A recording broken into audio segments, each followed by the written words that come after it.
حضرت نوح علیہ السلام کی کشتی کس درخت سے بنی اور کتنا عرصہ لگا؟ کشتی کی لمبائی چوڑائی کتنی تھی اور وہ کون سا تندور تھا جہاں سے پانی نکلا؟ کشتی میں سب سے پہلے کون سا جانور سوار ہوا؟ کشتی میں سوار لوگوں کی تعداد کتنی تھی؟ یہ سب آپ اس ویڈیو میں جانیں گے۔ السلام علیکم ورحمۃ اللہ۔ بعض علماء سلف نے فرمایا ہے کہ جب اللہ تعالیٰ نے حضرت نوح علیہ السلام کی دعا قبول کی تو اللہ تعالیٰ نے حکم دیا کہ زمین میں ایک درخت لگاؤ تاکہ وہ تیار ہو جائے تو اس کی لکڑی سے کشتی بنائی جائے۔ حضرت نوح علیہ السلام نے اللہ کے حکم پر عمل کرتے ہوئے درخت لگایا اور اس کے تیار ہونے میں 100 سال اور بعض کی رائے کے مطابق 40 برس لگ گئے۔ محمد بن اسحاق سوری سے بیان ہے کہ وہ ساگوان کی لکڑی تھی اور بعض کہتے ہیں کہ وہ صنوبر کے درخت کی تھی اور تورات میں دوسرے قول کے مطابق صراحت ہے۔ امام سوری فرماتے ہیں کہ اللہ تعالیٰ نے حضرت نوح علیہ السلام کو حکم دیا کہ اس کی لمبائی 80 ہاتھ بنائی جائے اور اس کے اندرونی اور بیرونی حصوں پر تار کول لگائی جائے اور اس کے سامنے والا حصہ اوپر کو اٹھا ہوا ہو تاکہ وہ پانی کو چیر سکے۔ حضرت نوح علیہ السلام کی کشتی کی لمبائی اور چوڑائی کے بارے میں حضرت قتادہ فرماتے ہیں کہ اس کی لمبائی 300 ہاتھ اور چوڑائی 50 ہاتھ تھی اور تورات میں بھی یہی ہے، جس کا دیکھنے کا مجھے موقع ملا ہے۔ اور حضرت حسن بصری فرماتے ہیں کہ اس کی لمبائی 600 ہاتھ تھی اور چوڑائی 300 ہاتھ تھی، اور حضرت ابن عباس فرماتے ہیں اس کی لمبائی 1200 ہاتھ اور چوڑائی 600 ہاتھ تھی، اور ایک قول یہ بھی ہے کہ لمبائی 2000 اور چوڑائی 100 ہاتھ تھی۔ سب اہل رائے کہتے ہیں کہ بلندی 30 ہاتھ تھی اور وہ کشتی 3 منزلوں والی تھی اور ہر منزل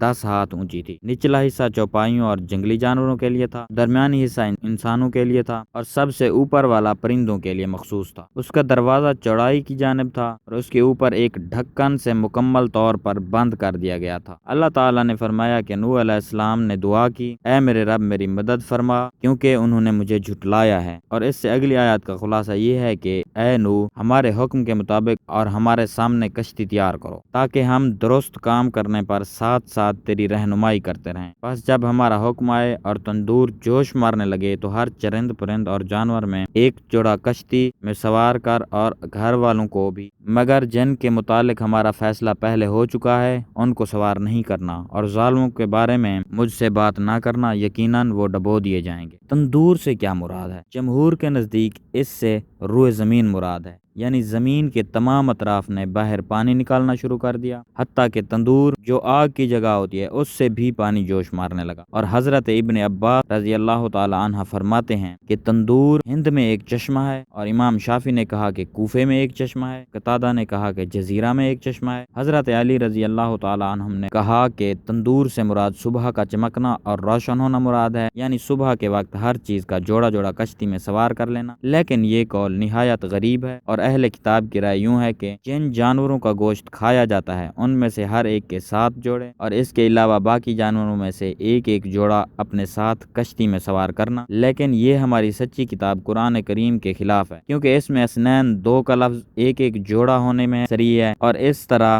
یہ مفہوم قرآن کے منافی ہوگا۔ سب سے پہلے کشتی میں کون سا جانور داخل ہوا؟ بعض لوگوں نے ذکر کیا ہے کہ حضرت ابن عباس رضی اللہ تعالی عنہ نے بھی یہی فرمایا ہے کہ سب سے پہلے پرندوں میں سے کشتی میں طوطا سوار ہوا اور جانوروں میں سے آخری جانور گدھا داخل ہوا، اور ابلیس گدھے کی دم پکڑ کر کشتی میں سوار ہو گیا۔ تفسیر ابن ابی حاتم میں ہے کہ حضرت زید رضی اللہ تعالی عنہ بن اسلم اپنے والد سے روایت کرتے ہیں جب نوح علیہ السلام نے کشتی میں ہر قسم کے جانور کا ایک ایک جوڑا سوار کر لیا تو آپ کے ساتھیوں نے کہا ہم کیسے مطمئن ہو سکتے ہیں، یا یوں کہا کہ ہمارے جانور کیسے پرسکون ہو سکتے ہیں جبکہ ہمارے ساتھ شیر بھی ہے؟ تو اللہ تعالیٰ نے اس پر بخار مسلط کر دیا اور اسنین پر سب سے پہلے بخار اس وقت نازل ہوا۔ پھر انہوں نے چوہے کی شکایت کی کہ یہ ہمارے کھانے پینے کے سامان کو خراب کر دے گا، تو اللہ تعالیٰ نے شیر کی طرف الہام کیا، اس نے چھینک لی تو اس سے بلی نکلی اور چوہا اس کو دیکھ کر کہیں چھپ گیا۔ یہ روایت قابل حجت نہیں ہے کیونکہ مرسل و منکر ہے۔ کشتی میں سوار لوگوں کی تعداد کتنی تھی؟ اس بارے میں مفسرین و مورخین کا اختلاف ہے۔ حضرت ابن عباس کا قول ہے کہ عورتوں سمیت 80 افراد تھے، حضرت کعب فرماتے ہیں 72 افراد تھے، اور یہ بھی کہا گیا ہے کہ 10 افراد تھے، اور ایک قول یہ ہے کہ حضرت نوح علیہ السلام کے 3 بیٹے اور یام بیٹے کی بیوی سمیت 4 بہویں بھی سوار تھیں۔ صرف یام الگ ہوا اور نجات نہ پا سکا، اور یہ بات قرآن مجید کی آیات کے ظاہر کے صریح خلاف ہے، کیونکہ آیات میں صاف تصریح ہے کہ آپ پر ایمان لانے والے دیگر لوگ بھی بچ گئے تھے، جیسا کہ قرآن مجید میں ارشاد باری تعالیٰ ہے، اور مجھے اور میرے ساتھ ایمان لانے والوں کو بچا لے، اور بعض نے کہا کہ اس میں سوار 7 افراد تھے۔